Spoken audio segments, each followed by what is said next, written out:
So, a very good evening to everyone.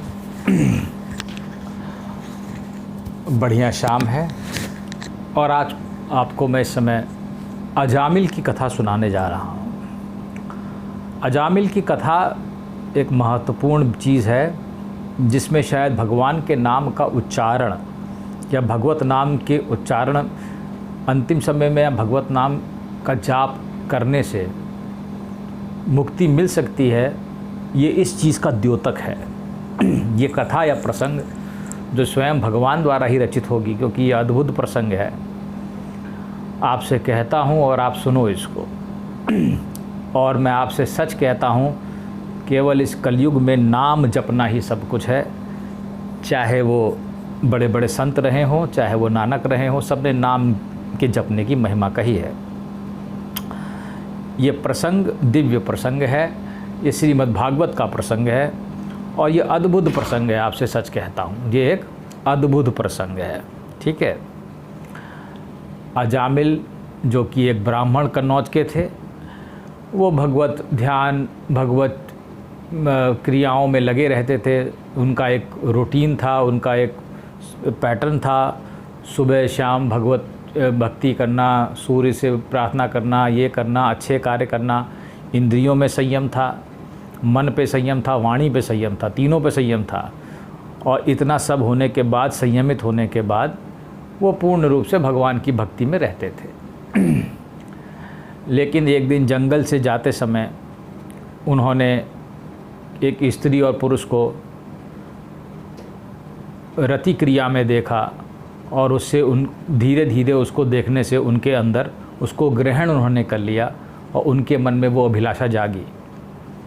उन्होंने अपनी पत्नी को छोड़ करके वो जो एक गणिका थी या उसे वैश्या थी, उसके साथ विवाह कर लिया और उसके साथ रहने लगे।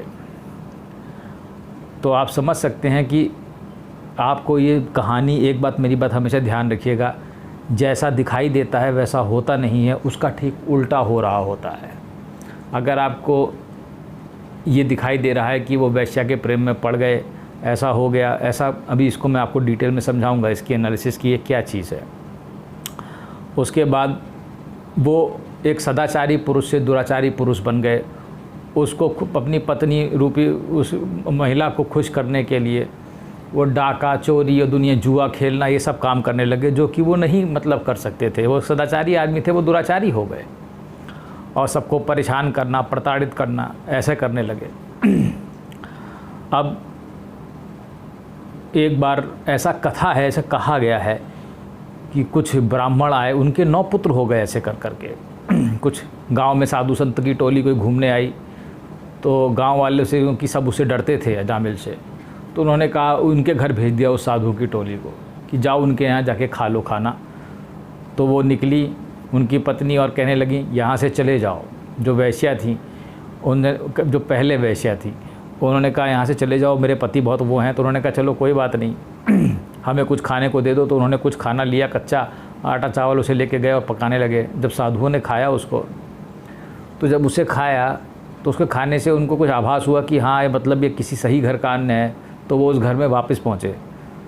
तो वो कहने लगे, देखो साधुओं ने ऐसा कहा, उसकी पत्नी, जो तुम्हारा 10वां पुत्र हो उसका नाम नारायण रख देना।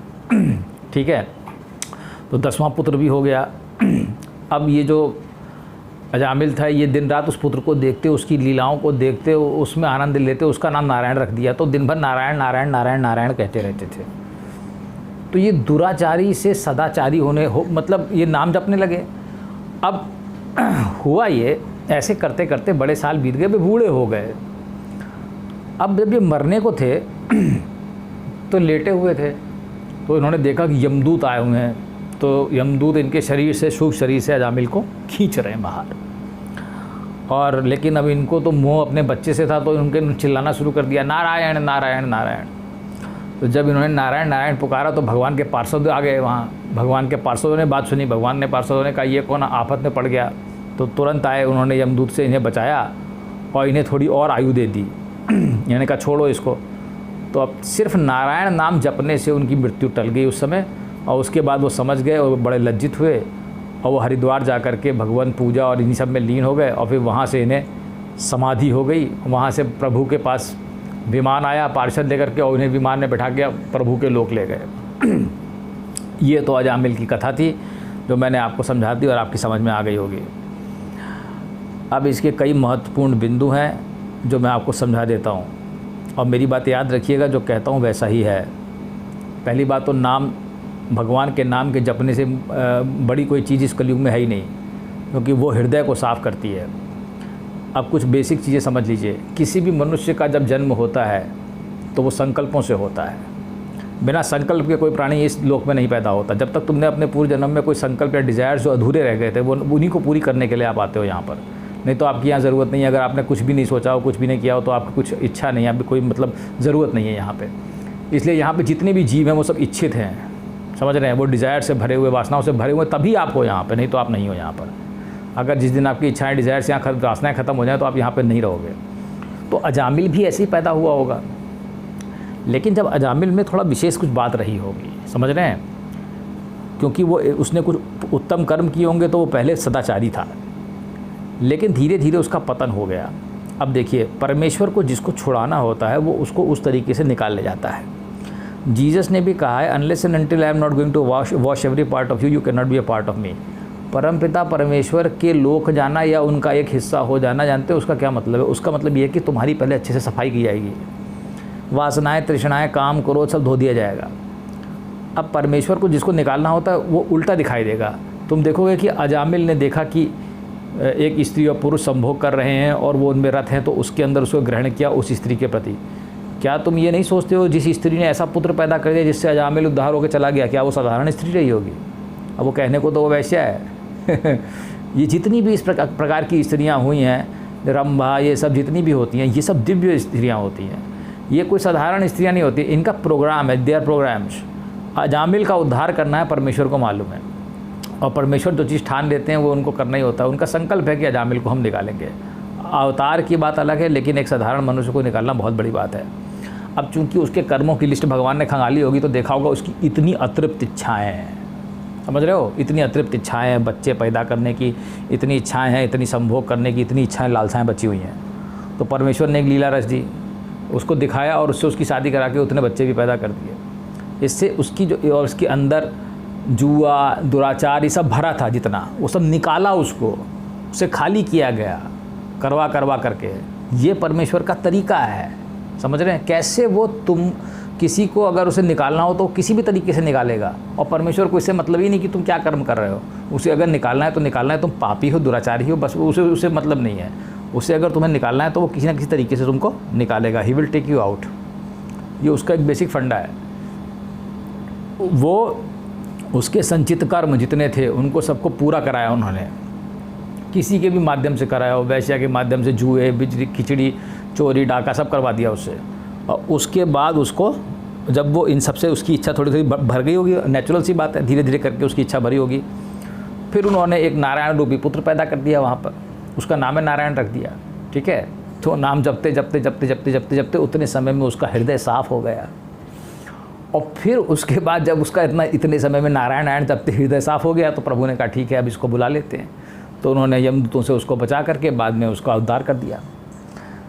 तो यहाँ पर सब इसमें, इस कथा से तुम यही समझ लो, अगर तुम्हें भगवान चाहता है तो वो तुम्हें अपने पास बुला लेगा किसी भी तरीके से। और नाम जपने की महिमा से बड़ी इस कलयुग में कोई महिमा नहीं है, चाहे कुछ भी और कुछ, कोई तरीका ही नहीं है यहाँ से निकलने का, ठीक है। तो इस चीज़ को हमेशा याद रखना कि जो तुम्हें दिखाई देता है, जैसे मेरा हाथ यूँ है, तो जब परमेश्वर कोई चीज़ करते हैं, अगर वो उल्टी भी दिखती है तो वो सीधी होती है, ठीक है। जो वैश्या तार दे, ऐसे बुद्ध भी एक के पास गया था, बुद्ध के शिष्य गए थे, सॉरी, आनंद, वो भी एक वैश्या के पास गए थे, उसको भी उन्होंने तार दिया। कहते हैं कि उन्होंने उसको तार दिया, हुआ उल्टा होगा।